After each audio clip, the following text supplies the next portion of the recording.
Bonsoir à tous, bienvenue sur Monaco Info. Nous sommes le samedi 8 février et voici le sommaire. 3800 personnes enfileront leur basket et leur dossard ce week-end. La principauté vit au rythme de la Monaco Run, organisée par la Fédération monégasque d'athlétisme. Depuis 2011, elle a débuté par le trail du Montagel ce matin. Une de nos équipes a suivi les coureurs dans ce défi d'endurance. En parallèle, Pink Ribbon organisera sa course solidaire demain pour sensibiliser au dépistage du cancer du sein. Nous serons en duplex avec sa fondatrice Natacha Frost. L'Espace 22 a dévoilé sa toute nouvelle exposition Art Exploration, fait la part belle à des artistes internationaux que vous découvrirez dans un reportage. Et puis en fin de journal, nous vous parlerons cinéma avec Vincent Vatrican. L'Institut audiovisuel propose la projection demain à Beaulieu de Meurtre à l'italienne. Ce nombre n'avait encore jamais été atteint. 3800 personnes se sont inscrites pour prendre le départ des courses proposées ce week-end par la Monaco Run. Ce matin, le trail du Montagel a été la première épreuve disputée. Gaëtan Lebrun et Thomas Deus ont suivi les courageux dans ce parcours de 30 km en pleine nature. Et c'est parti pour la première édition de ce trail du Montagel. Début de la course à 8h30 pour les 500 athlètes qui se sont préparés depuis plusieurs mois à relever le défi. 30 km de course et 1500 mètres de dénivelé attendaient les coureurs ce matin pour un itinéraire unique et une vue imprenable qui offre un peu de réconfort aux athlètes pendant leur effort. La particularité, c'est lorsqu'on monte, on voit en fait le port de Monaco tout le long du parcours. Et lorsqu'on arrive en haut du Montagel, on voit tous les Alpes enneigées. En redescendant de l'autre côté, on a une vue sur Nice plongeante extraordinaire. C'est que du bonheur et magnifique. Plusieurs points de ravitaillement ont été mis en place tout le long de l'itinéraire afin d'assurer le suivi des coureurs amateurs comme professionnels. Les plus grands spécialistes de trail ont répondu présents à l'invitation, comme Marilyn Nakache, Théo Le Boudec ou encore Sébastien Poésie, tous les trois multi-recordman des différents trails de la région. Et c'est Sébastien Poésie, vainqueur de l'Ultra Trail de la Côte d'Azur en 2022, qui s'est imposé ici pour cette première édition de l'épreuve du Montagel en 2h26. J'étais déjà inscrit l'année dernière. L'année dernière, du coup, ça a été annulé à cause du mauvais temps. Et du coup, je suis revenu cette année et ça fait plaisir de gagner la première édition. Ouais. J'aime bien venir sur Monaco, moi, en plus. J'avais déjà gagné le City Trail il y a 2 ans. L'année dernière, je fais 2 au City Trail, du coup, sur la course de repli. Et là, je gagne le trail, donc c'est cool. Les derniers arrivants ont franchi la ligne après plus de 7 heures d'effort. Un temps qui n'enlève rien à leur performance, mais montre parfaitement la détermination que demande le trail du Montagel. Et cette première étape a été suivie du City Trail, puis du 1000 mètres dans l'après-midi. Demain, place aux 2 courses phares, le 10 km à 9h, puis le 5 km à 10h45. C'est sur cette dernière épreuve que s'alignera la championne olympique de triathlon française, Cassandre Beaugrand, que nous recevrons. Mais avant, nous accueillons Natacha Frost, qui en marge de la Monaco Run organise depuis maintenant 13 ans, via son association Pink Ribbon, une marche solidaire afin de sensibiliser au dépistage du cancer du sein. Bonsoir Natacha Frost. Bonsoir, bonsoir. La grande marche rose a lieu demain. Combien de participants sont attendus ? Alors, on a battu encore un record. L'année dernière, on a eu 105 personnes préinscrites. Cette année, on a explosé nos records. On est à 160 plus de préinscrits. Et on attend encore une bonne centaine demain. Voilà, on peut s'inscrire en dernière minute, hein, c'est bien ça ? Oui, les gens attendent pour voir quel temps il va faire. Et on a eu beaucoup de chance. Et ça s'est éclairci. Le temps promet d'être assez beau. On espère. Tout le monde peut y participer, on voit chaque année des hommes, des femmes et même des enfants. Cela vous étonne de voir qu'il y a autant d'engouement autour de cette cause ? Absolument pas, c'est une cause qui unifie, c'est une cause qui est importante pour tout le monde, que ce soit des femmes, des enfants, des hommes. On essaie vraiment de sensibiliser sur le dépistage précoce du cancer du sein, de tous les cancers également, mais surtout du cancer du sein, c'est notre cause. Et le plus tôt qu'on s'y prend dans le dépistage, et le plus tôt qu'on s'y prend pour apprendre sur les gestes qui sauvent, le mieux on se porte. Et comment va se dérouler alors la marche cette année? Quel est son parcours, ses spécificités?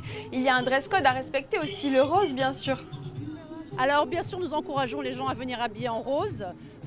Nous offrons des t-shirts à nos inscrits, c'est des t-shirts plutôt commémoratifs parce qu'ils ne sont pas roses, mais on a l'affiche à l'arrière qui sont offerts par notre sponsor et SBM Offshore. Et bien sûr, on vend des goodies, des foulards, des choses comme ça pour les gens qui veulent nous aider avec un petit plus. Mais oui, bien sûr, le rose, on reçoit beaucoup de personnes venues en costume.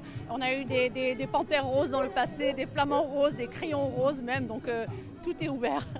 C'est une marché conviviale avec un parcours de 5 km, c'est bien cela? Vous passez notamment devant le palais, la cathédrale? Oui, c'est ça. Alors, on passe par la place du Palais, le musée océanographique, les jardins Saint-Martin, on redescend sur Fontvieille et puis on remonte par l'avenue d'Ostende pour une belle photo sur les terrasses des casinos. Et l'objectif de l'événement, vous l'avez dit, c'est sensibiliser au dépistage. Pourquoi? Est-ce qu'il y a encore des tabous autour de ça? Alors, de moins en moins, heureusement, à Monaco, on a beaucoup de chance. Les gens sont très réceptifs à nos efforts.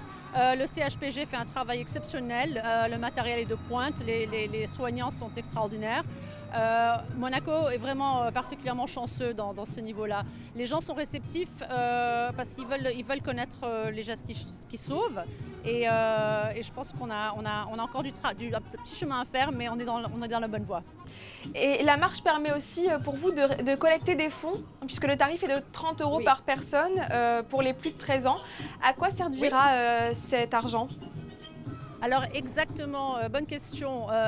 Notre but principal, c'est de sensibiliser sur le dépistage précoce, mais tous les fonds récoltés vont directement au centre hospitalier Princesse Grace pour contribuer au financement de l'étude scientifique qui est menée par le docteur Florent Hugonnet sur le dépistage du sein lobulaire, qui est un des cancers du sein les plus difficiles à détecter. Enfin, il y a une nouveauté cette année, il me semble, la mise en place de dossards solidaires. Est-ce que vous pouvez nous expliquer le concept? Alors le dossard solidaire, c'est une mise en place par la Monaco Run Gramaglia. C'est pour des personnes qui concourent dans les autres domaines. Et s'ils veulent quand même faire un geste pour Pink Ribbon Monaco ou d'autres associations, ils peuvent faire ce geste solidaire pour les associations locales. Voilà, notamment la Fondation Flavien ou les enfants de Francky par exemple. Merci beaucoup Natacha Frost d'avoir été avec nous ce soir. Je rappelle le rendez-vous demain à 10 h sur le port Hercule. Les inscriptions sont encore possibles sur le site de Pink Ribbon ou en dernière minute sur place. Oui, vous pouvez vous inscrire jusqu'à la dernière minute. On a beaucoup de gens qui s'inscrivent en courant, voilà, au dernier moment. Merci beaucoup Natacha Frost. Merci beaucoup, merci. En sport, Paris a tué le match en 5 minutes et mérite sa victoire. Ce sont les mots d'Adi Hutter suite à la défaite de l'AS Monaco hier face au PSG. Le coach s'est montré fair-play malgré sa déception de repartir du Parc des Princes sur un score final de 4-1. Monaco a tenu une mi-temps mais a cédé face à la puissance offensive des Parisiens et un Ousmane Dembélé inarrêtable. Prochain match, le barrage aller de Ligue des Champions face aux Portugais de Benfica. Mercredi 12, ce sera sur la pelouse du Louis II. En basket, la Roca Team recevait hier le Partizan Belgrade. Alors que les Rouges et Blancs avaient enregistré 3 victoires consécutives en Euroleague, les coéquipiers de Mike James ont déchanté en s'inclinant avec plus de 15 points d'écart sur leur parquet. Le résumé de la rencontre, c'est avec Gaëtan Lebrun, Arnaud Imbert et Alexandre Gougassion. Pas de 4e victoire de rang pour la Roca Team en Euroleague. Les hommes de Vassilis Panoulis ont pourtant bien débuté la rencontre en menant 9-4 dans le premier quart-temps. Mais ils ont vite été rattrapés par des Serbes extrêmement solides défensivement qui ont limité la Roca Team à seulement 69 points hier, bien en dessous de leur moyenne de points habituelle. Souvent sauvés par des exploits individuels de ces stars, cette fois l'AS Monaco Basket n'a rien pu faire, à l'image d'un Mike James très maladroit au tir, avec seulement 23% de réussite sur le match, dont 0 sur 7 à 2 points. Les Monégasques ont rapidement rendu les armes et ne sont jamais vraiment revenus au score jusqu'à s'incliner 86-69. On s'est fait dominer dans tous les compartiments du jeu. On a joué contre une équipe du Partizan qui était super agressive. On n'a pas réussi à répondre présent face à ça. Et ils ont voulu le match plus que nous. Et clairement, on peut se rendre compte qu'à ce moment de la saison, chaque match Euroleague, c'est une finale et on l'a perdu ce soir. On sait que l'Euroleague, c'est un marathon. Donc c'est une défaite on espère ne pas le regretter à la fin de la saison. Une mauvaise performance à oublier pour les Monégasques qui auront besoin de retrouver leur confiance et leur collectif avant de se déplacer à Strasbourg demain en Betclic Elite. Et le coup d'envoi du match est prévu à 16 h 30. C'est le grand rendez-vous dédié à la musique classique. Le Printemps des Arts sera de retour en Principauté du 2 mars au 27 avril. En chiffres, cela donne ça, 400 artistes, 40 compositeurs et 80 œuvres seront jouées dans différents lieux prestigieux de Monaco. Cette année, l'événement célébrera le centenaire du compositeur Pierre Boulez. Bruno Mantovani, directeur artistique du festival, a dévoilé les grandes lignes de la programmation devant les membres du club des résidents étrangers de Monaco et au micro d'Alban Gingembre. C'est un festival d'abord musical, mais qui permet aussi de faire dialoguer la musique avec les autres disciplines. Et nous sommes en 2025. En 1925 est né un immense compositeur, chef d'orchestre, musicologue, directeur d'institution et aussi un grand amateur d'art plastique, de danse, de littérature, qui était Pierre Boulez. Donc c'est un festival qui sera consacré intégralement à la figure de Pierre Boulez. Ce sera un portrait de Pierre Boulez.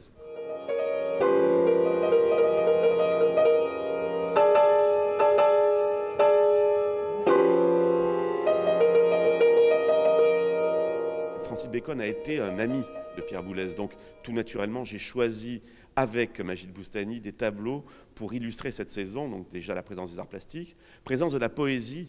Pierre Boulez était un grand lecteur de poésie, de René Char, de tout un tas de ses contemporains, d'Henri Michaud notamment, et donc la poésie sera présente parce qu'elle interviendra dans certains concerts où il y aura des lectures. Évidemment, le théâtre, Boulez était très proche de Patrice Chéreau et nous verrons de la Maison des Morts, le dernier opéra que Patrice Chéreau a mis en scène pour Pierre Boulez. Et puis d'autres disciplines, la danse avec une chorégraphie de Marco Goecke pour les ballets de Monte-Carlo sur La Nuit transfigurée, une œuvre que Pierre Boulez a énormément dirigée dans sa vie. Nous organisons énormément de before, c'est-à-dire des conférences, des tables rondes pour mieux apprécier les œuvres qui vont être présentées. Et sachez que la Principauté accueille cette année en résidence l'orchestre de la BBC de Londres qui donnera 2 concerts dans le cadre du festival. C'est l'heure de la chronique US. Cette semaine, notre correspondante aux États-Unis nous propose de découvrir une initiative originale. Alexandra Pani, vous nous invitez à plonger dans l'East River, ce détroit situé à New York. Bonsoir à vous. Oui, effectivement, bientôt il sera possible à New York de faire des longueurs dans une piscine à eau filtrée située dans l'East River qui se trouve juste derrière moi. Je vous en dis plus dans ce reportage. Il s'agit pour l'instant que d'un bassin test, mais d'ici cet été, il sera possible de se baigner dans la toute première piscine installée dans la rivière à l'est de Manhattan. Sa forme, un symbole plus, lui a donné son nom de Plus Pool et proposera ainsi 4 grands bassins offrant une piscine pour enfants, une autre regroupant les activités sportives, une 3e dite lounge et la dernière pour la nage. Mais cette piscine a une particularité, elle sera alimentée par l'eau de l'East River filtrée. Jusqu'à cet hiver, cette plateforme avait donc pour but de tester cet important système de filtration. What we have here today is a filtration system pilot that we're demonstrating how the filtration system works at a very small scale. This will be scaled up for the pool next summer. So we're testing water quality along 6 different points of the treatment process, which is a series of filtration without using any kind of chemical to bring clean natural river water into the swimming area and discharge it back to the source cleaner than we brought it in. So we have this endless supply of water all around us that we can continuously put into the pool and allow New Yorkers to interact with their waterways. Ce projet a été mûri pendant plusieurs années avant de pouvoir rassembler les fonds nécessaires pour le réaliser. It was in the past couple of years that we, as a nonprofit organization and community group, were able to advance new legislation and regulatory structures for allowing public access to our waters that had been restricted by government agencies for many, many years. And as a result of that, the governor of New York and the mayor of New York came together and invested funds in Plus Pool to pilot, test, and build a section of Plus Pool for next summer. Ce projet est né d'une volonté d'offrir un accès sécurisé et gratuit à la pratique de la natation pour les résidents new-yorkais. Autre pilier de l'association Plus Pool, offrir un programme d'apprentissage pour les enfants mais aussi les adultes et de former des maîtres nageurs sauveteurs. Une initiative qui forcément nous fait penser aux actions menées chez nous par la Fondation Princesse Charlène. Il s'agit de son premier événement de l'année. L'Espace 22, galerie située boulevard d'Italie, a inauguré cette semaine sa 50e exposition. Baptisée Art Exploration, elle a été imaginée, je cite, comme une invitation à célébrer l'art sous toutes ses formes et mettra à l'honneur les travaux de jeunes artistes internationaux. Sarah Villemain et Alexandra Marangoni sont allées à leur rencontre. Jusqu'au 4 mars, 6 artistes sont exposés au sein de la galerie pour l'Art Exploration.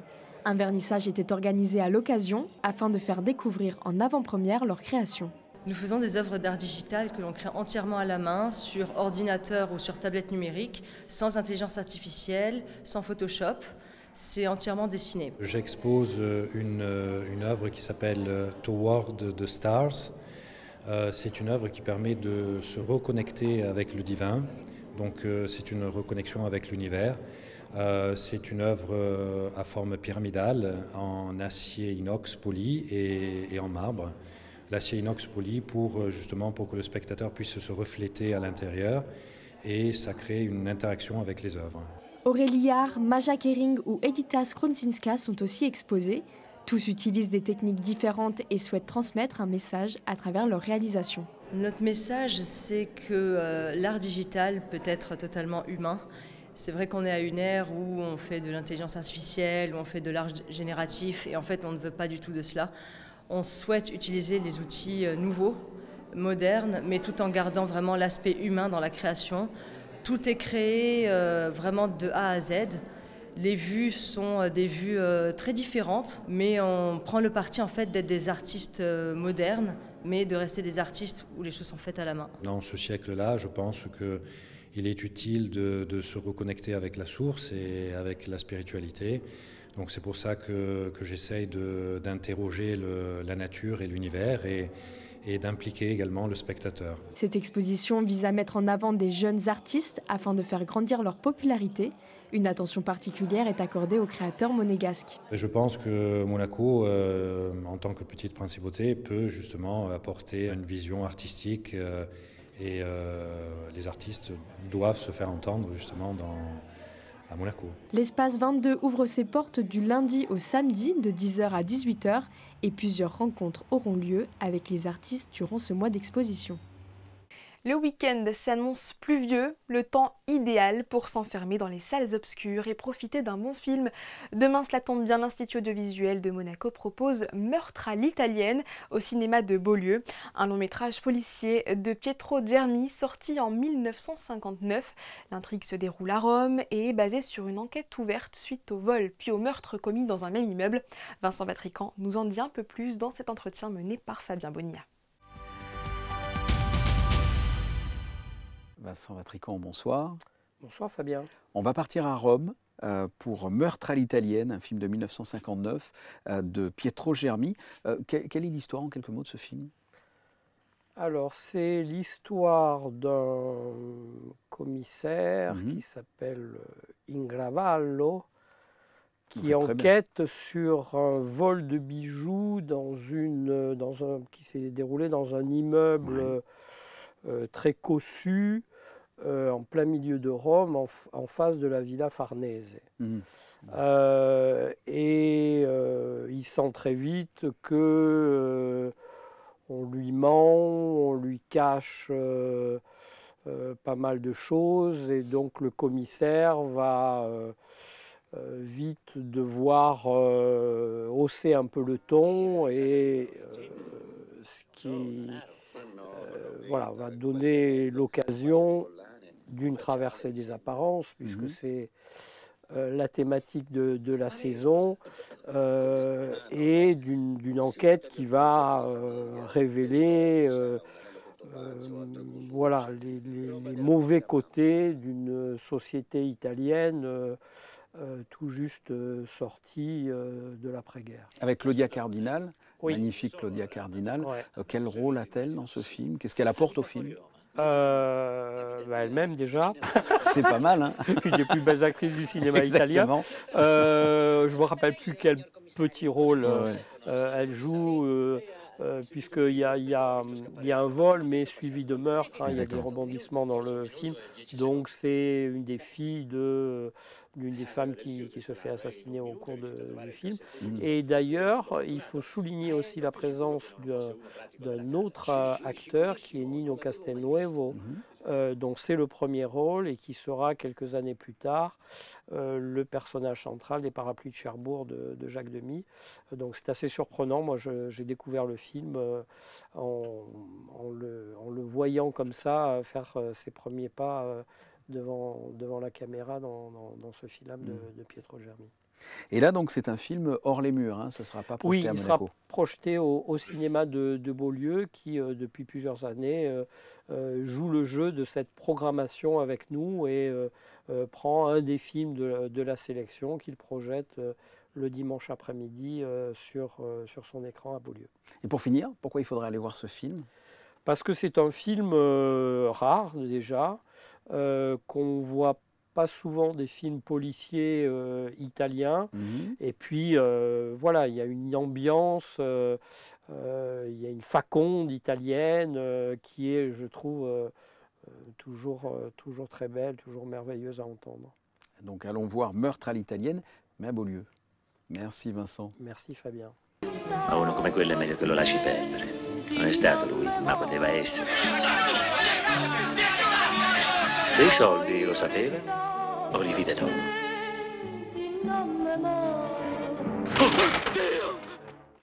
Cette édition touche à sa fin. Merci à tous de l'avoir suivi. Nous la refermons avec les photos de la Monaco Run qui a débuté ce matin avec le trail du Montagel. Les participants étaient devant l'objectif de Stéphane Dana. À suivre, votre météo présentée par Marie Bonnet-Blanc et ne manquez pas à 21 h en hommage à Naaman, disparu hier à l'âge de 34 ans, l'émission Backstage qui avait été dédiée à cet artiste de reggae français venu à Monaco pour la fête de la musique en 2018. Belle soirée à tous et à demain 18 h 30.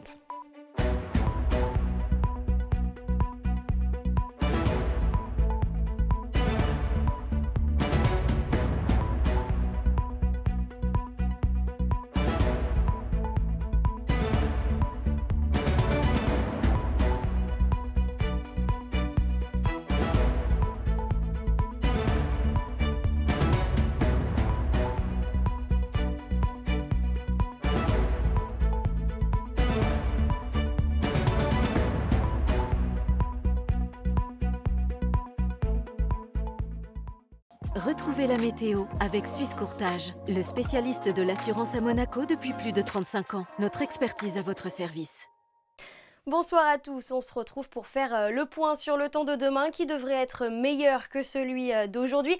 En effet, le soleil devrait revenir malgré la présence de quelques nuages dans le ciel. Côté température, il fera 10 degrés dans la matinée et puis dans l'après-midi, le thermomètre affichera jusqu'à 13 degrés. Néanmoins, prudence, ce soir à partir de 21 h, des vents violents pouvant aller jusqu'à 60 km à l'heure sont attendus. Et puis demain 9 février, nous souhaiterons une très belle fête à toutes les Apollines. Et puis ce sera le dimanche de la santé. Demain, une journée qui se vit en paroisse et à cette occasion, l'Église rappelle qu'elle est présente sur le terrain au sein des aumôneries hospitalières avec toutes ses équipes de bénévoles. C'était la météo avec Suisse Courtage, le spécialiste de l'assurance à Monaco depuis plus de 35 ans. Notre expertise à votre service.